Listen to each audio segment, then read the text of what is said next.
Wake of the Bellerophon by T.B. Dahl. Chapter 7. The Bellerophon. Preparations and Departure. The week before Thomas Oxenham left home behaved in a manner no week should be allowed to behave. It crawled, it flew. It stretched each morning into a lifetime and then stole whole afternoons while no one was looking. Thomas woke each day before the cock crowed, sat upright in bed, and counted on his fingers. 6, 5, 4. Each number struck him differently. 6 was still a country. 5 was a road. 4 was a door. By 3 the door had begun to open. Greystone House hummed with purpose. Not merriment, not mourning, purpose. It moved through the rooms like a second servant, lifting lids, folding linen, checking seams, counting stockings, sharpening knives, and asking whether anything had been forgotten, which is the traditional way households discover that something has. Anne Oxenham transformed from mother to quartermaster. This was not a large change. Mothers and quartermasters both understood that men claimed to conquer the world while losing gloves, buttons, stockings, spoons, letters, pocket compasses, and occasionally themselves. "Stand still," Anne said. Thomas stood in the parlour with one arm raised while she pinned a new shirt at the cuff. Pins were held between her lips. This gave her commands an added severity, as if she had armed her mouth for boarding. Thomas obeyed for nearly 6 seconds. Anne looked up. "Still means still." "I am still." "You are vibrating." Thomas locked his knees. Anne bent to the hem. "You have grown 1/2 an inch since Easter. I am certain of it." "I cannot help growing." "No. That has been the trouble since you were born." Eliza sat nearby with a basket of mending and watched with interest. She had appointed herself Assistant Inspector of Naval Outfitting, a rank no one had granted and no one had successfully removed. She lifted one stocking and held it to the light. "This one has a hole." "They all have holes," Thomas said. "That is why they are stockings." Anne said, without looking up, "Do not encourage your brother." Thomas looked toward the window. Outside, the orchard was greening. The pond lay beyond the lower wall, out of sight but not out of mind. Somewhere William was likely at Jenkins's forge, heating iron, pumping bellows, learning how to persuade metal into usefulness. Thomas felt the tug of it, the old life continuing already without him. Anne tugged the fabric at his shoulder. "Will I have enough warm things?" Thomas asked. Anne paused. The question had slipped out smaller than he intended. James had spoken of the Channel in summer, of wet watches, cold spray, night air, wind knifing through coats, damp hammocks, and the way a boy could be chilled through before he admitted he was miserable. Pride froze faster than wool. Anne set the pins into a cushion and crossed to the table. 3 woolen shirts, she said. 2 pairs of thick stockings. A good spare waistcoat. And this. She lifted a heavy knitted garment. It was dense, close-worked, and faintly oily beneath Thomas's fingers when she handed it to him. It smelled of lanolin, rosemary, lavender, and the herb chest. The high neck was tight enough to keep spray from finding skin. The shoulders were knitted in a firmer pattern, the stitches changing direction where rain would strike first. "Your grandmother's pattern," Anne said. "The fishermen in her village wore these beneath their oilskins in foul weather." Thomas turned it in his hands. His mother had never gone to sea. Yet here was sea knowledge, not from charts or captains or dockyards, but from women who had watched men come home wet, watched them cough, watched them stiffen with cold, and quietly improved the armor between flesh and weather. The Navy issued orders. Families issued survival. Thomas swallowed. "Thank you." Anne's eyes lifted to his face. For one instant she looked as she had the night James first placed a naval letter in Thomas's hands, proud, frightened, and determined to show neither emotion carelessly. Then she took the garment back and folded it. Bottom of the chest? It will keep its shape better there. Now, about your feet. The new shoes were monstrous. Now Thomas clomped around the kitchen in them, while Eliza laughed into both hands. They are enormous, Thomas protested. Anne knelt before him, pressing straw and thin leather pieces into the toes. You will grow into them. I shall fall over before I grow. Better too large than too small once you are at sea with no cobbler. James entered at that moment with a roll of papers under one arm and looked down at Thomas's feet. Good God! Anne looked up sharply. James coughed. Excellent shoes. Thomas glared at him.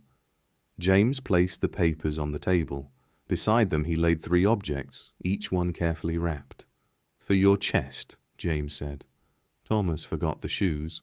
The first was a small pocket compass with a brass lid. The hinge was worn smooth from years of use. The needle trembled, then found north with quiet certainty. The second was an octant, serviceable, though not new, its frame polished by hands and weather.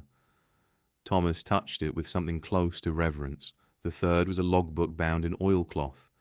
James tapped the cover. Copy observations faithfully. Weather, course, sail set, position when known, ship sighted, remarks. A good log impresses captains more than flash and swagger. Thomas nodded. Do not invent neatness where there was confusion, James added. Captains dislike lies, but they dislike useless truth almost as much. Write clearly. Write what helps the next man understand the ship's condition. Yes, father. James's finger rested a moment on the compass. And remember, instruments assist judgment.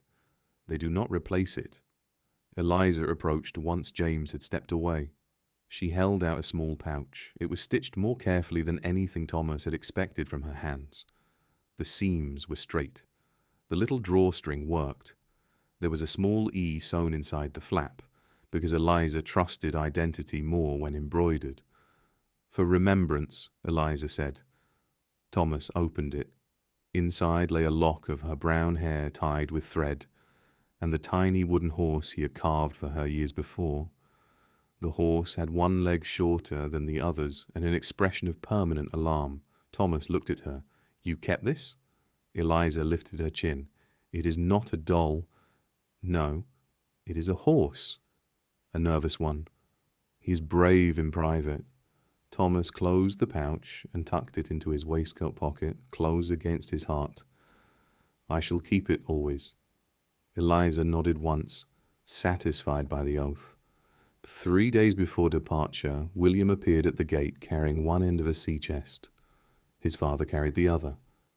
Between them the chest swung heavily, and behind them came a smaller bundle of tools, brass, rags, and a pot of something black and pungent enough to frighten insects into better conduct. William set his end down in the yard with a thump. It is ready, he said. Then he looked at the chest and corrected himself. Nearly. Waterproofing yet. And initials. Thomas stood still. The chest was beautiful, not fine in the London sense, where beauty often meant something fragile pretending it had never met weather. This was better, solid oak, brass-bound corners, a curved lid made to shed water, dovetailed joints tight as discipline. Small iron bands set where strain would come. Inside were fitted compartments, sliding trays, a place for instruments, room for linen, and a narrow section that would hold papers flat. James ran his hand over the grain. Good timber. William's father, a broad, weathered man with careful hands, nodded. Seasoned oak, sir. From Ridge Farm Barn. Mr. Jenkins had some laid aside from a commission that never came back for it. Let Will have it for the fittings and labour. That was generous. He likes the boy, William's father said, as though surprised by his own son's existence. William's ears reddened. Thomas opened the lid. The hinges moved smoothly. No squeal, no wobble. William leaned in. Compartment slide out, see? And here... He pressed a small catch beneath the back edge. A narrow, secret drawer released with a soft click. Thomas stared. For valuables, William said. Letters, coin. Whatever You don't want some berthmate finding. Thomas thought of his father's warnings. The midshipman's berth was a school, a mess, a kennel, a parliament, a prison, and a thieves' market, depending on hour and weather. A secret drawer seemed not merely useful, but civilized. It is perfect, Will. William's grin came quickly, then vanished into concentration. Not yet. The afternoon became work. The chest was placed on trestles in the yard. William and his father showed Thomas how the seams had been fitted, how swelling might affect the lid, how the brass needed polishing with care but not vanity, how water found the smallest invitations, and how good joinery was mostly the art of giving water nowhere polite to enter. The waterproofing mixture was warmed and stirred, beeswax, pine tar, a little oil, something else William refused to name because Jenkins had said a trade secret should not be spilled merely because it smelled badly. They rubbed it into every joint, seam, corner, and grain. The yard filled with the smell of tar, wax, warm oak, and leaving. William's father tested the lid. This will keep your things dry in all but a full gale with hatches stove in. That sounds reassuring, Thomas said. It is meant to be. Finally, James heated the branding iron in the kitchen fire and brought it out glowing dull red. T.J.O. Thomas James Oxenham. The letters went into the lid one by one. Smoke curled. The wood darkened amber around the burn. Thomas watched his name become part of the chest. There was something terrible in it. He had written his name in copybooks, on letters, in margins of charts, once inside the pantry door until Anne discovered it. But this was different. This name was for a ship, for a berth, for belongings carried away. It looked official enough to outlive him. When the work was done, Thomas went inside and returned with a parcel wrapped in cloth. He held it out to William. For you. William looked at it warily, as if kindness might contain springs. He unwrapped it. Inside lay a sailor's knife like the one Thomas wore at his belt. Broad blade, marlin spike, lanyard, ring, keystack, handle dark and smooth. William did not speak. It is the same as mine, Thomas said. Father says every seaman needs a proper knife, and you are as much a boatman as I am. William touched the marlin spike. His thumb moved across the handle. It is grand. I thought you could use it at the forge too. William shook his head slowly. I will keep it always. Thomas almost said something more. So did William. Neither did. They had spent 6 years filling silences with plans, arguments, orders, insults, repairs, invented wars, fishing schemes, and naval improvements to unsuitable boats. This silence was different. It was too large for boys to repair with noise. William held out his hand. You will write? When I can. And not like Reverend Makepeace writes. Proper letters. Proper letters. Stories that make my hair stand up. You have forge smoke for that. William grinned despite himself. Do not get too grand for Newton Ferrers. Never. They clasped hands. Not boys playing at treaty now. Something closer to men making a promise neither could yet measure. The morning of departure dawned clear and cool. The breeze came from the water, light enough to ripple the yelm and lift the apple leaves without troubling them. Thomas woke before first light and lay still under the sloped ceiling, listening to the house. A board creaked below. Anne, already awake, a murmur of James's voice. A pot set down carefully.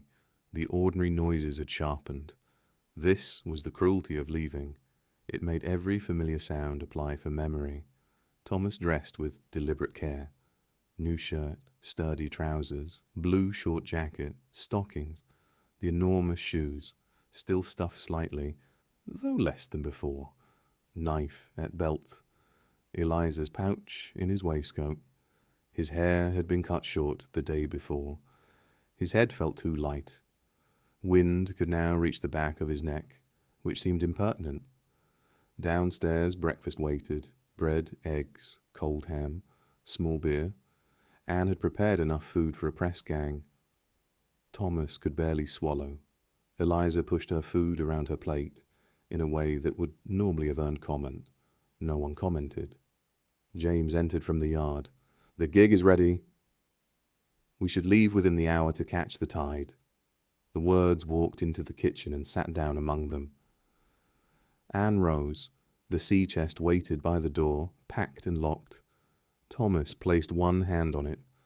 Cold brass, warm oak, his initials under his fingers. Anne came to him and straightened his collar. "Change your stockings when they are damp?" "Yes, mother." "The chilblain salve is in the small blue pot?" "Yes." "The oiled wool is at the bottom." "Do not wait until you are half frozen to put it on." "No." "Write legibly?" "I will." "Eat when you can?" "Yes." "Do not let pride make you stupid."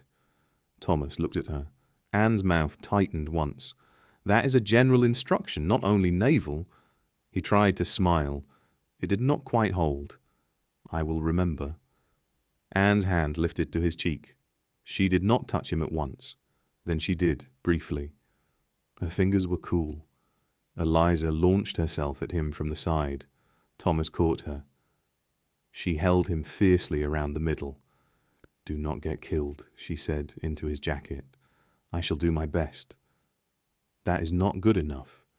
"I shall do better than my best." "That is nonsense." "Yes." She looked up at him. Her eyes were wet but furious, which seemed safer to her than sad. Thomas hugged her tighter. Then the chest was lifted. The door opened. The outside world entered. The gig waited at the yard, horse stamping, harness faintly jingling. James secured the chest. Thomas climbed up beside him. Anne and Eliza stood in the doorway of Greystone House. The morning sun caught the small leaded windows and turned them gold. For an instant the house looked less like stone than memory already made. James touched the reins. The gig moved. Thomas turned and kept looking until the lane bent, and Greystone House disappeared behind hedge and apple trees. The road to Plymouth took hours. It ran through villages just waking, past fields wet with dew, over rises where the sea appeared suddenly and vanished again like an animal between trees. James pointed with his whip. Mewstone. Thomas leaned to see. Wembury Point? The land dropped and opened. There faintly, Eddystone. The lighthouse stood far off on its treacherous reef, pale against the water, a warning and a promise. Men had built it where waves wished otherwise. Thomas admired that. As they neared Plymouth, the road thickened with traffic, farm carts loaded with produce, pack horses, merchants, fishwives with baskets, sailors in tarred hats, marines in red coats, dockyard men, boys with messages, women carrying parcels, a lame fiddler, two drunken seamen arguing about whether one of them had lost a shoe or never owned it in the first place. The air gathered smells as the port drew near: tar, hemp smoke, horse dung, hot pitch, stale beer, salt mud, timber, fish, sweat, rope walks, bilge, and ambition. Plymouth Dock did not merely sound busy, it assaulted the ear. Hammers rang, blocks creaked, chains clanked. Men shouted, carts rattled, sawyers rasped through timber. Somewhere a boatswain's pipe shrilled, slicing through the clamour like a small silver knife. Then they rounded a corner. Thomas saw HME's Bellerophon for the first time. She lay in the Hamoise, black and yellow along her towering side, her gun ports ordered in two great tiers, her lower deck guns hidden but present like teeth behind closed lips. Her three masts rose into a web of shrouds, stays, braces, lifts, halyards, yards, blocks, and running rigging so intricate it seemed less constructed than grown. Men moved along her decks and yards. Small against her height, the blue ensign snapped from her stern. Thomas stopped breathing properly. He had seen ships, frigates in Plymouth Sound, sloops, cutters, brigs, fishing craft, coasters. Nothing had prepared him for a 74. "She is enormous," he said. James's face softened. 1,600 tons. 168 feet on the gun deck. 28 32-pounders on the lower gun deck.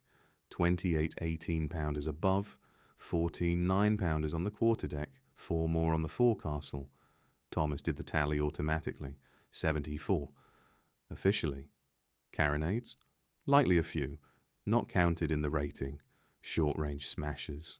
Ugly things. Useful in a close fight. Thomas stared at the hull. Each gun port seemed a separate promise. They left the gig at a livery stable and hired a waterman to row them out.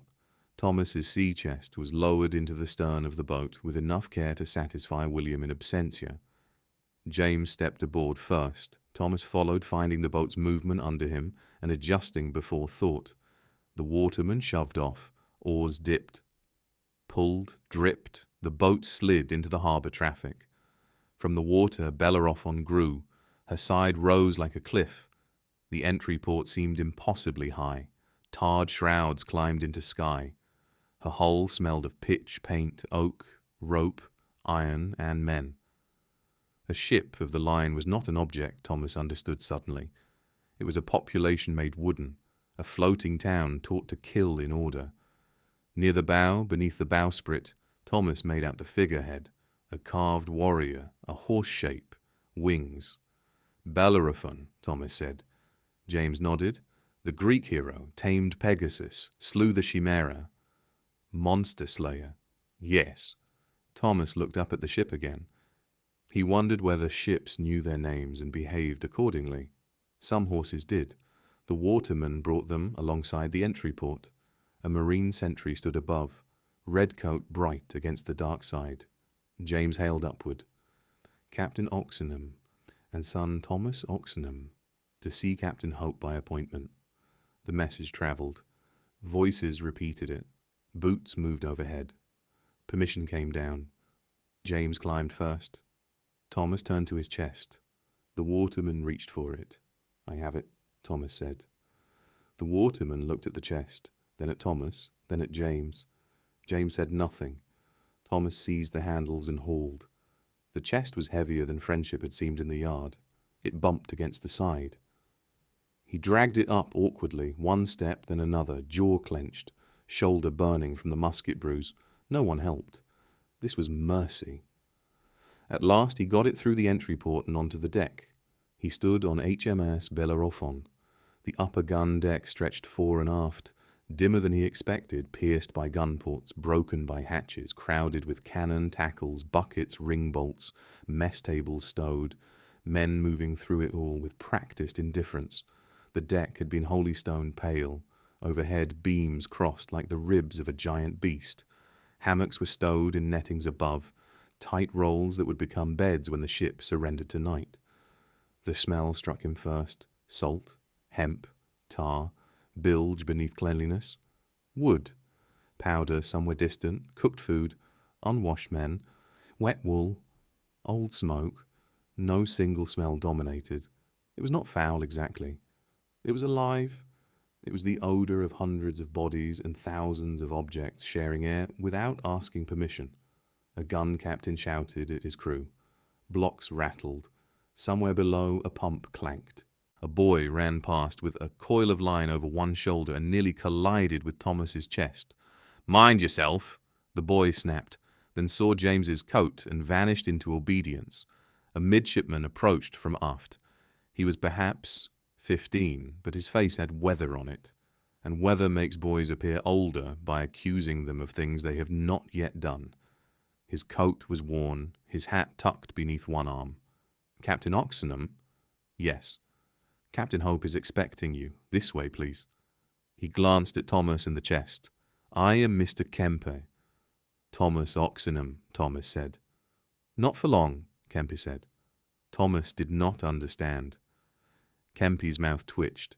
"On board, you will be Mr. Oxenham." They followed him aft. Thomas carried the chest and tried to see everything. Guns, tackle, handspikes, buckets marked with ship's name, shot garlands, cutlasses racked, marines passing stiff-backed, sailors coiling down lines with speed and irritation, a boatswain's mate with a silver caul tucked at his collar, a man with one eye and the other narrowed as if suspecting Thomas personally. At the stern, a marine stood guard before a door. Kemp knocked. A voice answered. They entered the captain's cabin. Thomas had expected splendor. The cabin was spacious but not ornamental, spanning the ship's stern with windows looking aft, over harbour water. Light fell across a table spread with charts. A desk stood to one side, papers weighted with brass dividers. A hanging cot had been lashed up. A sword rested near a bulkhead. The furniture was well made, plain, and secured for a sea that had opinions about loose objects. Captain William Johnstone Hope rose from his desk. He was in his late 20s, solidly built, with clean features, steady eyes, and an air of contained motion, like a gun run in and secured, but not unloaded. His uniform was immaculate, blue coat, white facings, gold epaulets catching the stern light. Captain Oxenham, he extended a hand. A pleasure to meet you properly. Correspondence is useful, but faces prevent certain mistakes. James bowed slightly and took his hand. Captain Hope, the pleasure is mine. Hope's gaze moved to Thomas. This is the lad? James said. My son, Thomas. Thomas stepped forward, acutely aware of his plain clothes, short jacket, oversized shoes, and the tar-stained chest beside him. He bowed without stumbling. This seemed a triumph. Hope studied him. So, our new young gentleman. The words did not mock him. They weighed him. Set down your chest, Mr. Oxenham. Thomas did. Hope looked at the initials. TJO, solid work. A gift, sir, from a friend? A good friend, then? Yes, sir. Hope circled him once, not theatrically, simply observing. Hands. Thomas lifted them. Hope looked. Not soft. Ink stains near one nail, a small scar across the thumb, tar at the edge of the palm from the chestwork. Good, Hope said. Not a porcelain ornament. We have enough breakables aboard when the purser opens new crockery. James's mouth moved slightly. Hope faced Thomas. You understand, I trust, that this is not a pleasure cruise. Yes, sir. Life in the midshipman's berth is hard. It is crowded, noisy, quarrelsome, damp, and educational in ways no parent requests. Senior boys may be helpful. They may also be little tyrants in blue coats. You will obey them when proper. You will report abuse when necessary. You will not whine because a hammock is uncomfortable or your dinner contains more weevil than theology allows. Thomas kept his eyes on Hope's face. Yes, sir. Hope's mouth quirked. Your father has warned you. He has told me something of what to expect. There is knowing, Hope said, and there is discovering the smell at midnight. James said, he learns quickly. He will need to. Hope moved to the chart table. I am told you have some navigation. The basics, sir, James said. He is quick with figures, good eye for the stars. Hope picked up a folded paper. Hammond thought so. I saw the leeway exercise. Most boys twice your age guess boldly and calculate later. You calculated first. That is less romantic and more useful. Thomas felt heat climb his neck. Thank you, sir. We are short of experienced midshipmen. Too many transferred after the last commission. The master will be grateful for assistance that does not begin by holding the octant backwards. Hope rang a small bell. No one came immediately. Hope looked towards the door. The ship creaked. From outside, someone shouted. Hope waited with the patience of a man who knew that yelling rarely made boys appear faster unless accompanied by threat. A clerk entered at last with a document case. Hope took out a parchment. Now to business. He laid it on the desk. The ship's books. Until your rating is formally entered, this records Thomas Oxenham under my command and into His Majesty's service. He will learn the duty of a seaman and the art of navigation. He will receive provisions, instruction, and the chance to make himself useful.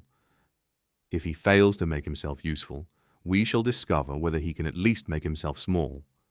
James took the document and read it carefully. Thomas watched his father's eyes move over each line. This, more than the uniform, more than the ship, made it real. James read not as a father admiring opportunity, but as an officer inspecting terms. He would not sign his son away carelessly. At last, James handed the parchment to Thomas. "Read it." Thomas took it. The formal language was stiff, curled, and full of phrases that sounded as if they had been preserved in vinegar, but the meaning emerged: service, obedience, instruction, rations, pay, sea time, authority, his name to be entered, his life to be governed by the articles of war and Captain Hope's command. Thomas reached the bottom. Hope offered the quill.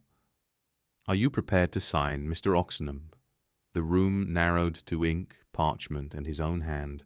Thomas dipped the quill. He wrote carefully, "Thomas James Oxenham."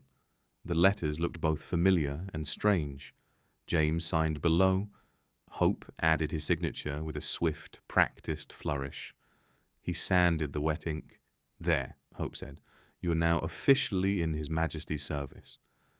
The word struck Thomas harder than the musket recoil.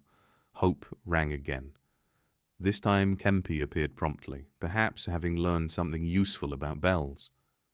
"Mr. Kempe," Hope said, "this is Mr. Thomas Oxenham, our newest young gentleman. Show him to the midshipman's berth. Introduce him to Mr. Ballard. See his chest stowed." "Aye, sir." Hope turned to James. "Bellerophon sails with the morning tide. I will leave you a moment, Captain Oxenham." He returned to his desk. It was privacy by naval standards. The captain remained 10 feet away, writing, while two lives adjusted themselves. James placed both hands on Thomas's shoulders. For a moment he did not speak. Then James said quietly, "Remember what I taught you?" "Yes, father." "Keep your log?" "Yes." "Mind the senior midshipmen, but do not borrow their vices merely to seem older." Thomas nodded. "Listen to the master. Respect the warrant officers. A boatswain may teach you more useful seamanship in 1 dirty hour than a gentleman in 3 polished years." "Yes." "Never stand in the bight of a line. Never put your hand where a block can take it. Never laugh at an old sailor's caution until you are older than the sailor and have all your fingers." Thomas's throat tightened. James's hands tightened too. "And never let anyone see if you are afraid." Thomas looked up at him. James held his gaze. "That does not mean do not be afraid. Only a fool is never afraid, and fools die with astonishment on their faces. It means fear is private cargo. Stow it properly." "I will." "Write when you can. Your mother will count the days whether you write or not. Give her mercy." "I promise." James drew a breath. Then he pulled Thomas into a hard, brief embrace. No speeches, no tears. The Navy had stolen enough time already. "God keep you safe, my son," James said. Thomas gripped the back of his father's coat. Then James released him. He turned at once and walked out with his back straight, hat under one arm, steps even. He did not look behind him. Thomas understood why. Through the stern windows a few minutes later, he saw James being rowed back toward shore. The waterman pulled steadily. James sat in the stern, growing smaller against the harbour clutter of boats, masts, smoke, and sunlight. Thomas watched until another vessel crossed the view and his father vanished behind it. "Ready, Mr. Oxenham?" Kemper stood at the door. Thomas looked at the signed document in his hand, folded it and tucked it inside his jacket. Then he lifted the sea chest. It felt heavier now. Everything did. "Ready," Thomas said. Kemp led him out of the captain's cabin and back into the living thunder of Bellerophon. The gun deck seemed louder than before. Men shouted. A boatswain's pipe shrilled. Blocks clattered overhead. Somewhere below, a cook cursed a boy cursed a bucket, and the bucket, having no language, answered by falling over. Kempe glanced back. "Keep close." Thomas followed. They descended by ladder to the lower world of the ship. The air thickened, the light dimmed, voices bounced off timber. The lower gun deck stretched ahead, powerful and cramped. The 32-pounders crouched in their ports like sleeping black animals. Between them, tables were rigged or stowed, mess gear hung, and men shifted aside just enough to let the two midshipmen pass. Some stared at Thomas, some ignored him. One winked, one said, "Fresh meat," under his breath, and another cuffed him without looking up from splicing. Kemp did not slow. This way. Down again. The oar lot was dimmer still. The smell changed. Damp, rope, powder, carefully hidden somewhere behind bulkheads and rules. Old wood, sweat, vinegar, lamp smoke. The ship creaked around them with deep internal complaint. Kemper led him out of the captain's cabin and into the living thunder of Bellerophon. The ship received him with noise, tar, salt, shouted orders, and the deep creak of timber under strain. Thomas followed with his sea chest bumping against his legs, trying not to look back toward the stern windows. The shore had already begun to feel impossibly far away. The story continues in the next chapter, so make sure to subscribe, leave a comment with your thoughts, and share this video with fellow book lovers.